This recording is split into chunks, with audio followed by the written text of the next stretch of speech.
Welcome back to another girl-powered Day Zero build, everyone, and today we have Nejire Hado II. This is Nejire's second shot at Universus. Nejire 1 didn't make a lot of headway. I know a lot of people were excited about her, and she didn't really put a lot of numbers on the board, maybe because she was a 7-hand size character that had to permanently reduce her health, so maybe that kind of threw people off. But here, she kind of does similar things, but kind of different too, so let's get kind of into her. She's a 6-hand size, 31 health character. She has Student and Big 3 as her character traits, and she has Air, Good, and Life for her symbols this time, as opposed to Air, Chaos, and Life. And for today, I chose the Life symbol for some pretty fun reasons, so let's check out what she does. She has an Enhance once per turn, permanently reduce your maximum health by 3. So not 1 this time, 3. Add 1 ranged attack with a difficulty of 4 from your discard pile to your hand. So I will say the one thing I struggled with in this deck building was the fact that we are limited to 4 as an exact difficulty, not 4 or less, not 4 or more, exactly 4. So I struggled with that a little bit, I will be completely honest. But I think I came up with some fun stuff here. And then as a response, she can commit herself after you block with a foundation, build it. Funny, you don't build it committed, you build it ready, so you get an additional resource, swapping your character for an additional foundation. So that's pretty cool. But let's get into our attack lineup, shall we? We have Nejire Flood.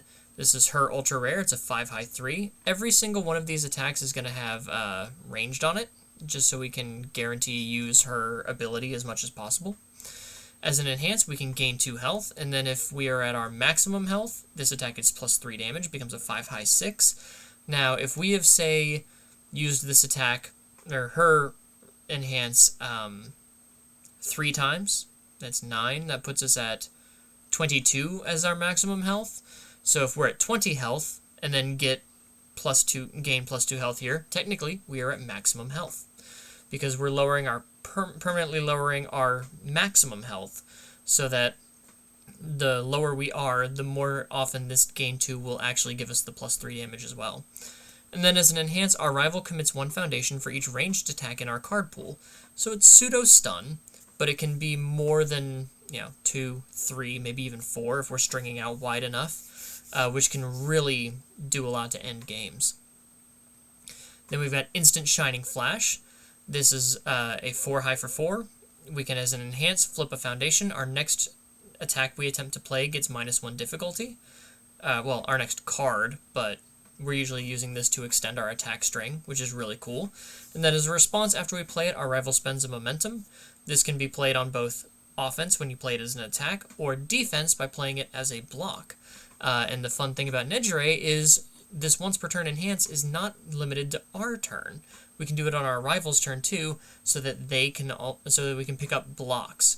And Nejire Flood and Instant Shining Flash both coming in with this nice +1 low block. We also have a couple of mids here, and a high from Camouflage Counter, and another low. So mainly low blocks, and a couple of mids, but if in a pinch, we can definitely pick those up. Next up we have Nejire Wave. This is a 4 mid 4. It can get +2 damage for each attack our rival has blocked this turn, which if we're a string deck, this is going to be really handy.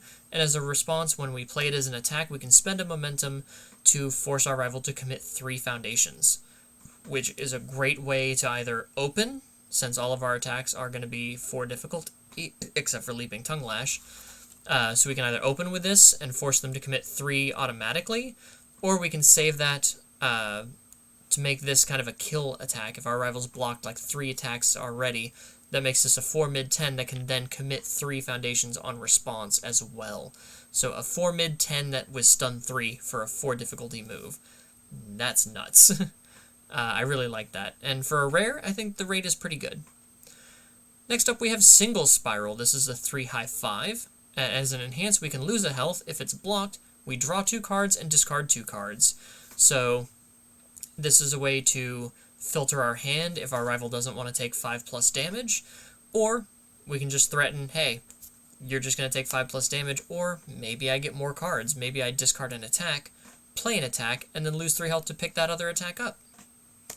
You know, just a lot of ways to move your cards around in this deck. And this is why I wanted to build her off of life. Camouflage counter. This is Suyu Asui 4's ultra rare.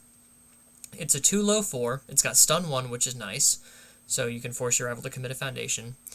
We're not going to bother with the Asui response, because we are not Asui, but the response card pool. After another attack deals damage, add this card to the top card of your deck.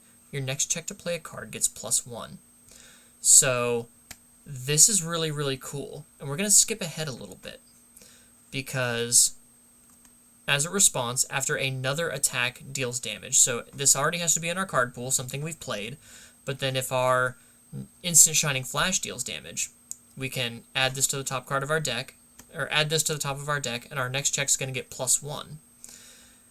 And then in the same response, we can use All Might's Mentorship in the card pool, which it does not count towards progressive difficulty to play attacks while it's in our card pool.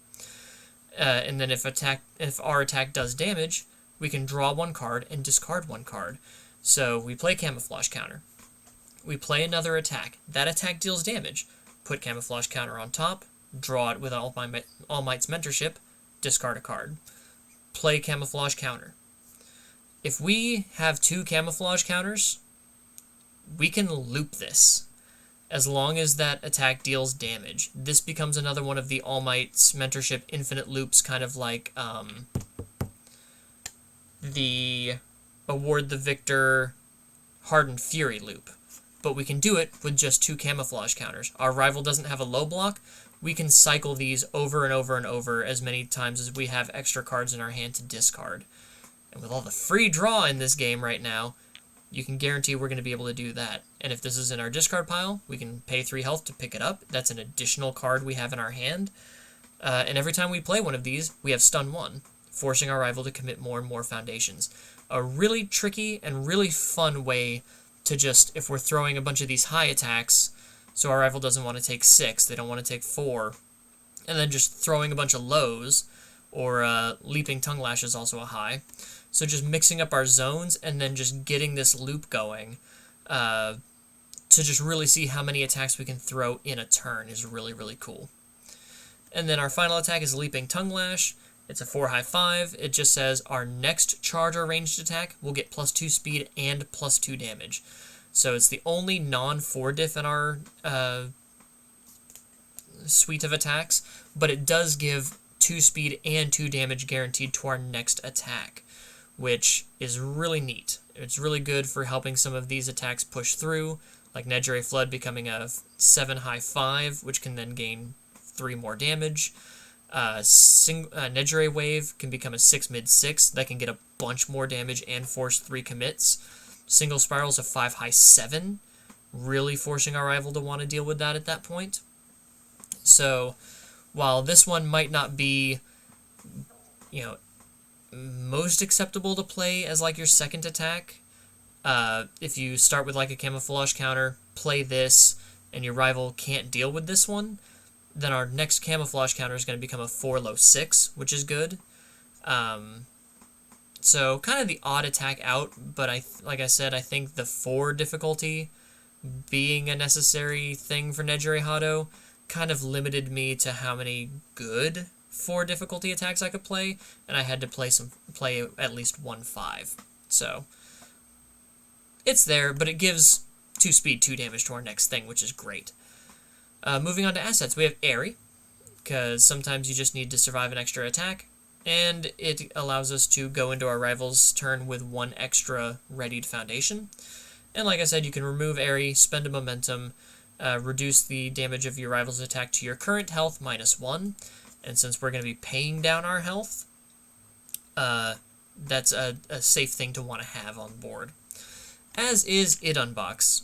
If I'm playing one of these 3 symbols, I am throwing 2 It Unbox in just to make sure I see it a little bit faster, because to return an attack to its printed damage and zone is really, really helpful, especially when you've got people like Younger Toguro or Byakko or Hood who can just stack massive damage on cards, or characters like Endeavor 3, who can stack a bunch of speed on cards.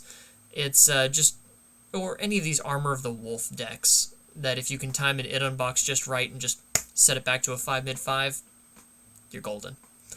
And then for actions, I have Dark Tournament Looms, because we can remove it, add a momentum to our hand, and draw a card. That's +2 cards right there.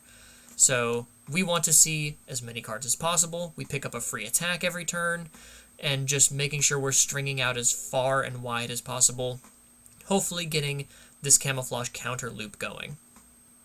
And on to our foundations.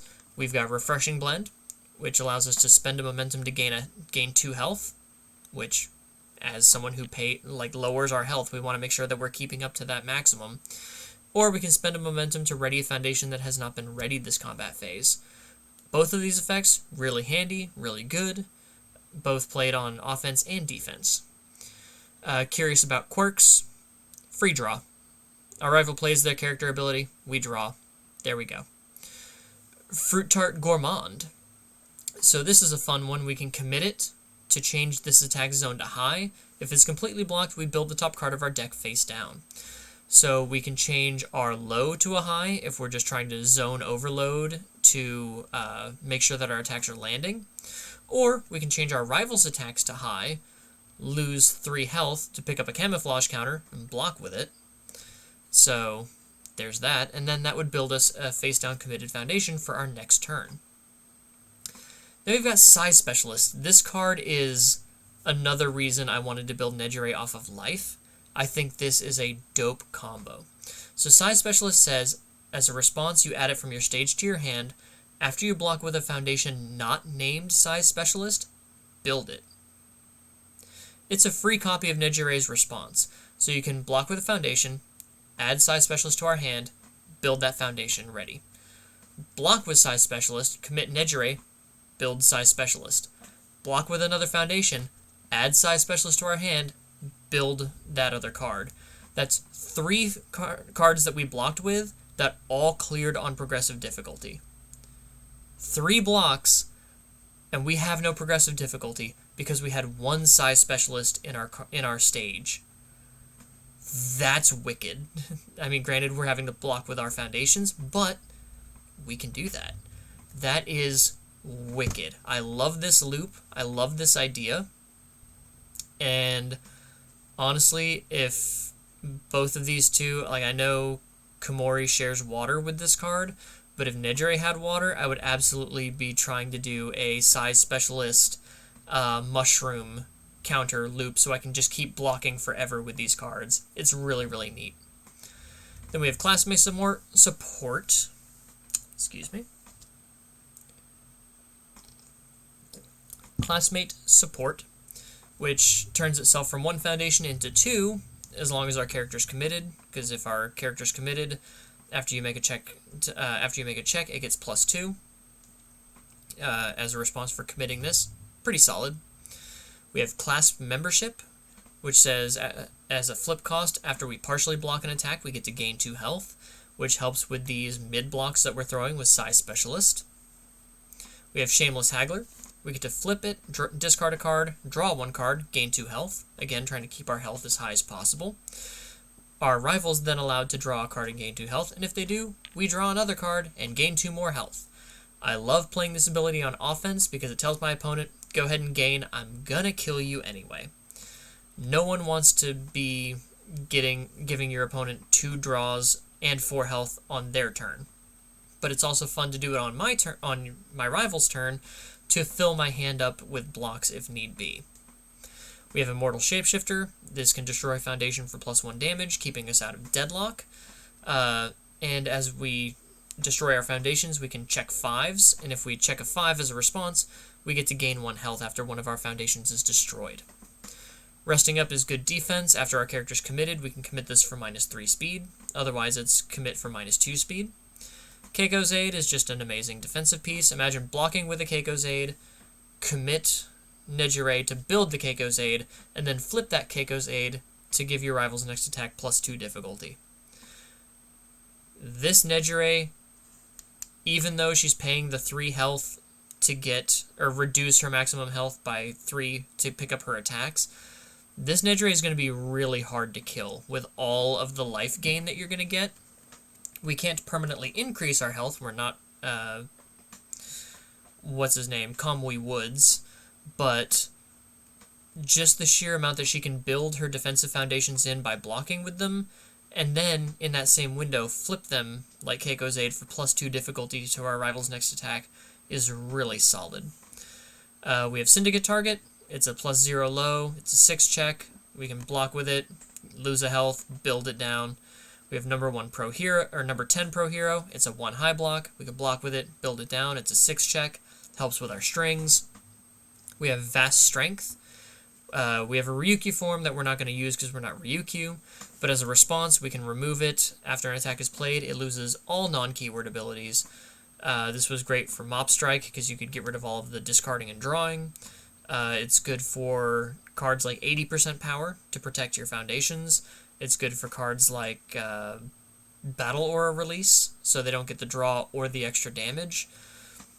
And it's good to prevent the draw on Walk the Dog and stuff like that. So some of the attacks of the draw cards, you can make them lose. Or you can lose Armor of the Wolf's ability to constantly give itself the response that constantly gives it damage. So you can prevent that as well. We have an Incredible Display. I wasn't sure I wanted to put Incredible Display in here because after you block with a foundation, this lets you add it to your hand by committing Incredible Display. But I figure if we just needed to double block after using Nejire's ability, it's a good thing to have. And we can commit it and spend a momentum to cancel a non-character responsibility. So that's pretty good. We have Levitate. Once per turn after we block with a foundation, we get to draw one and discard one. And as an enhance, we can spend a momentum, discard cards from the top of our deck until we mill a foundation, and then we can add that foundation to our hand. That's another block we can build, so that's really fun. We have Nejire-chan of the Big Three, destroying a foundation to give our attack 1 damage again, kind of like Immortal Shapeshifter. But Nejire-chan says if our attack is blocked, we gain a health. So more foundation destruction and health gain to keep us out of deadlock when we're constantly building these foundations down on defense. Heroic Assistance. This lets us flip Heroic Assistance after our rival commits one of our or more of our foundations due to their effect. We get to ready 2 foundations that haven't been readied this combat phase. That's dope. And then with a Deadlock Enhance, we can flip Heroic Assistance, look at our rival's hand, and we may change the zone of this attack. So if we have a Camouflage counter in our card pool, we can look at our rival's hand, see what zone they don't have to block with, and change our attack to that zone to guarantee start this loop. And lastly, we talked about All Might's Mentorship. It doesn't count towards progressive difficulty to play attacks, but while it's in your card pool, as a response, after an attack deals damage, you can draw 1 card and discard 1 card. So this also does mean on your rival's turn, if you blocked with this and your rival's attack deals damage, you may draw 1 and discard 1, but it's mainly here to start that Camouflage counter loop. And that is all I've got for Life Nejire Hado II. What do you guys think of Nejire's second outing in Universus? Like I said, I think the gating her to 4 difficulty attacks exclusively, 4 difficulty ranged, is a little rough. But I think within that, the confines of that, finding the Camouflage counter, All Might's Mentorship loop, and then having this Size Specialist loop with Nejire is just so good. It's so fun. Like I said, being able to block almost every attack your rival throws and have no progressive difficulty because of it is just insane. So add that to the defensive pieces like It Unbox and Airy, or picking up a perfect block from your discard pile with Nejire. You've got Keiko's Aid, you've got a bunch of speed hate with Resting Up. Yeah, this is going to be a fun deck, I think. It does need tweaking, obviously. All of these Day Zeros need tweaking. None of them are perfect. Some of them are actually downright not great. But I think this is a great place to start, especially on the life symbol. But what do you guys think? Are you thinking of this kind of string out deck with Hado as well? Did you see the Size Specialist loop when all of these cards were being previewed? Let me know in the comments below what you think of the deck, or this character in general, and I will see you in the next Day Zero. Until then, take care, guys.